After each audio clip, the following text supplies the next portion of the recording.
ஒரு கசப்பான ஒரு உண்மையை சொல்றேங்க, யாரும் தப்பா எடுத்துக்காதீங்க. பொதுவா ஒரு டாக்டருக்கு மக்களை குறிச்சு அவர் நினைக்கக்கூடிய நினைவு என்னவா இருக்கும்? எப்ப அவனுக்கு சிக்கு வரும், நோய் வரும், வியாதி வரும்னு இருக்கும். ஒரு வக்கீலுக்கு அவன் எப்போ சட்ட ரீதியான சிக்கலை சிக்குவான்னு இருக்கும். அதே ஒரு போலீஸுக்கு அவன் எப்போ கிரிமினலா குற்றம் பண்ணுவான், அவனை பிடிச்சிக்கலான்ட்டு இருக்கும். ஒரு கார் மெக்கானிக்கு பொதுவா மக்களை பத்தி அவர் நினைக்கக்கூடிய நினைவு என்னவா இருக்கும்? எப்ப அவன் ஓட்டுற காரெல்லாம் பிரச்சனைக்குள்ள ஆகும்னே இருக்கும். ஒரு டென்டிஸ்டுக்கு எப்படி இருக்கும்?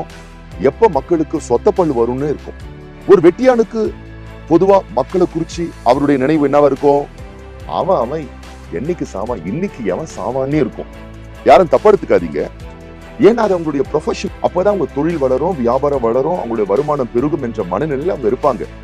இது பொதுவான யதார்த்தமான ஒரு மனநிலைகள் தான். ஆனா உங்களையும் என்னையும் படைச்ச